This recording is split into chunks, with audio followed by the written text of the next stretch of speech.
Girlfriend, have you ever wondered how can you network your way to top earner success? Well, we're going to give you a couple of tricks and tips that will help you do this immediately. So we will see you inside.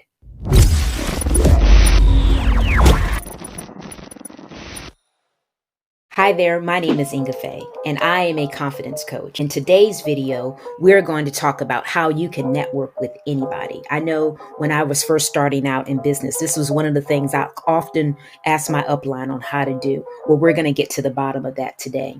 Secondly, we're going to discuss how you can stand out from the crowd. Do something that most people won't. We'll give you some tricks and tips on how to do that as well.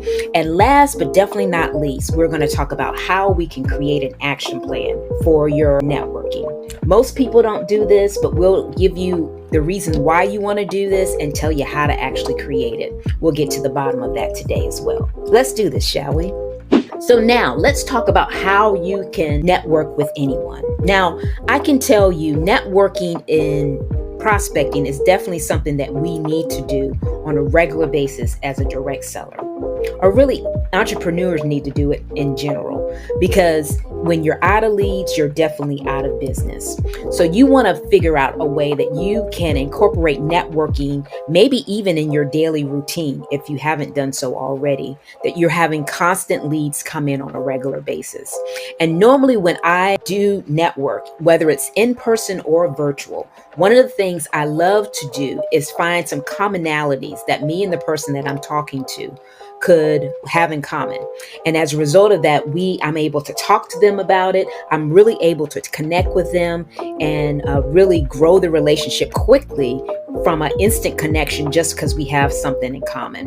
Some of the things that I've done, I've talked about maybe the location that I grew up in, the school that I went to. I've also discussed maybe even the side of town that I live on, where my kid goes to school. Me being a boy mom, I may see another mother that's out at a different sporting event, and we instantly connect as a result of our sons being on the same team or having that in common.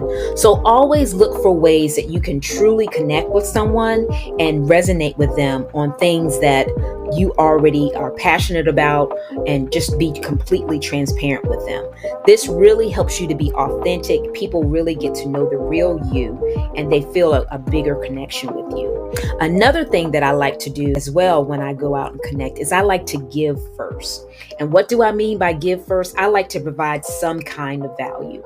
I know when I'm connecting with people on social media, which is commonly the way that I get a lot of my leads, I offer them a means to get involved in more networking events, because I know if they're a business owner, that networking is basically the speed of the game.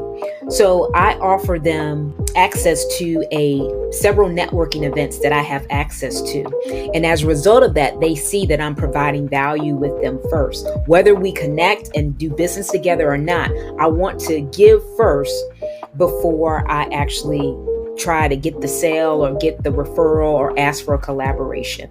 So kind of be thinking about that when you are out and about when doing your networking events. Are you giving first? Are you being transparent? Are you finding that commonality? Because Zig Ziglar's saying is, before you fulfill your need, you need to give a seed.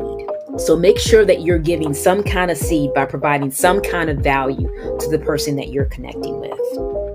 So before I go on to talk about how you can stand out at your networking events, I want to remind you to subscribe to the YouTube channel. We upload a video every Thursday for your viewing pleasure, and we don't want you to miss a beat.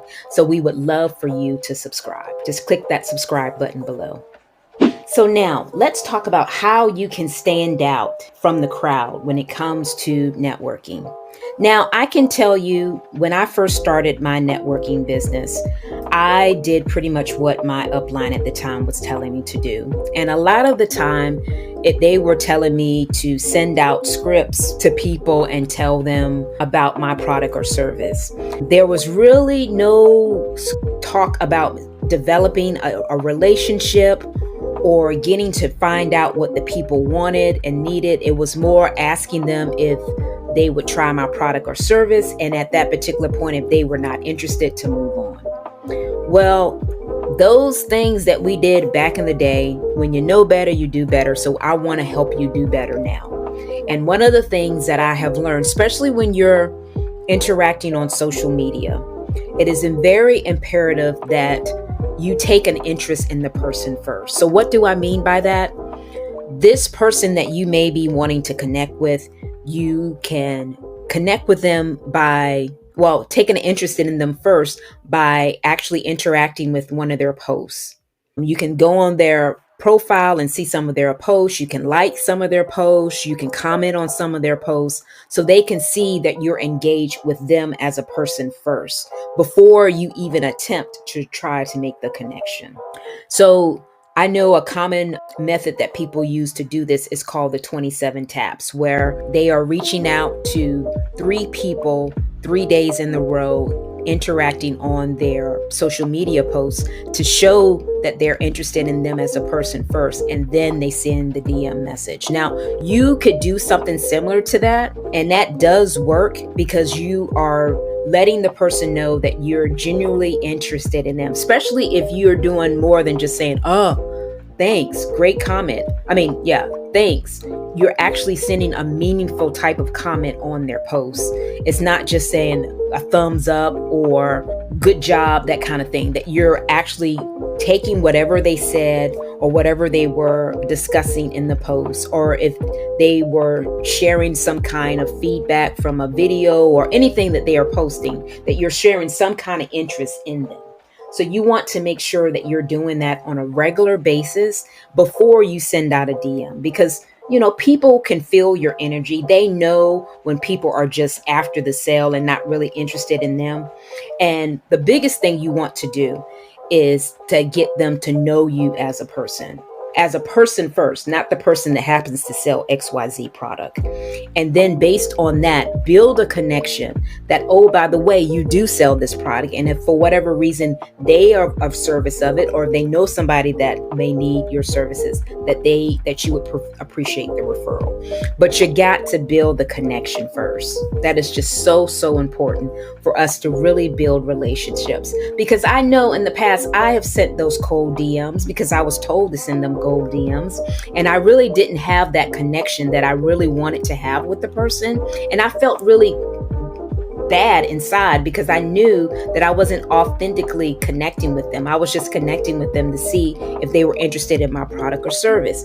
And over the years, I've really realized the importance and the importance of relationships and how I value that. So I really make it a point to connect with the person first and not just send a cold DM that really leads to nothing.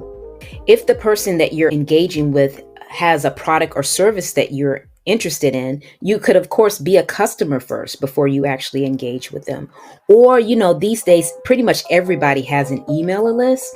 So if they are doing something of interest to you and you want to join their email list to learn more about them and what they provide, that would be another means to interact with them. So then when you reach out to them, it's not a cold reach out. If they were to go and check their email list, they would see that you were there. If they saw your post or your like or your comment on their profile, they could say, oh, she commented on my profile. She left a really great comment.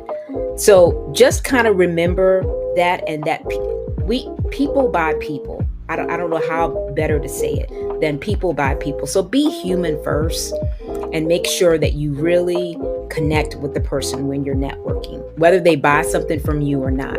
Just provide the value and connect.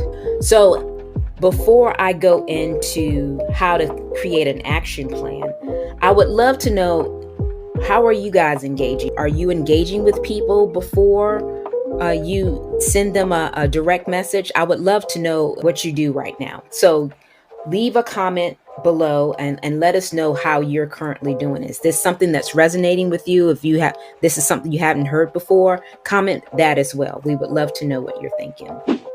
So now let's talk about how you can come up with an action plan.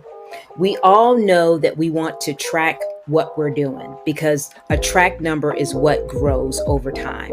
So you want to make sure that you're looking at your activity so you can reach your desired results.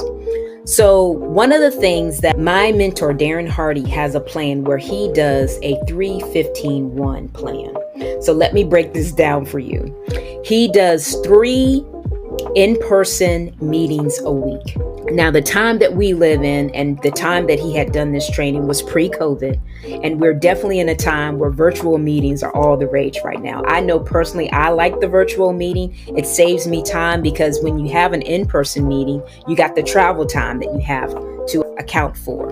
So you got the travel time to get there and the travel time to get back. But if you do a virtual meeting, there is no travel time. So you're saving so much more time and you're still getting a great connection because you still have a face-to-face connection. Now, granted, I can tell you, you're going to have a resonate higher with the person when you meet with them in person, but you have to decide which is more important to you. The time that you have, if you have one of those days where you have enough time to get to go and meet somebody and do that kind of thing, maybe that's what you decide to do. And then maybe on other times you decide that you want to do more virtual meetings, depending on what's on your schedule. But just keep that in mind. That is one of the things that he recommends. So you'll have to decide what kind of engagement that you want to have on a weekly basis, in person or virtual. Another thing that he likes to do is send out 15 written notes, and they could just be thinking of your notes. So these could be customers, these could be family members, anybody. But the key is that you're building relationships, and it's not just within your business, it's in with life in general. So sending out 15 different written communications to people, depending on what's going on, the people that come to mind. And I'm sure as you continue to do it, you can just decide. 15 may not necessarily be your number, but this is just an example of that. And then last but definitely not least, he sends somebody a gift based on a conversation or something that they said they wanted. It's just an abundance of different things. They could be books, they could be earrings, they could be anything, just depending on what that person said to you that really resonated with you, that you wanted to really show them how much you appreciate them and that you were really hearing them when you guys engaged and blessing them in that way. I know I was talking to one of my girlfriends and she was telling me how she wanted some straps for, I guess, the little plastic thing for her bra because it was kind of digging into her skin and leaving a mark. So if I come across that, I'm definitely just going to send them to her. I'm not going to, she said, oh yeah, if y'all find them, reimburse me, but I'm not going to do that. I'm going to bless her with that because I know in our conversation, she told me she was looking for that. And I just want to provide value and be a blessing to her, not expecting anything in return. So think of ways how you can just truly be human. You can determine how many interactions you're going to have on a weekly basis. This is outside of business you're going to have with people just to kind of further develop relationships that are not about business. You're going to think of how many written type of notes that you want to send out to people because the written word is so powerful and would mean so much more to people because they know you literally took the time to write the note and you were really thinking of them. And last but definitely not least is sending out a thoughtful gift based on something they said, something they wanted that you just wanted to bless them with as a result of interacting with them. So we can build those relationships. So if building relationships are really a way that you would like to build your business, you may be a great fit for my Relationship Accelerator group coaching. If this is something that entices you or you're interested in, be sure to click the link below so we can set up a 15-minute fitting call. Something that we can do on the phone just to find out where you are, what you want to do with your business, and if the Relationship Accelerator group coaching would be a good fit for you. So check out that link below for the Relationship Accelerator fitting call. And as always, thanks for watching and bye for now.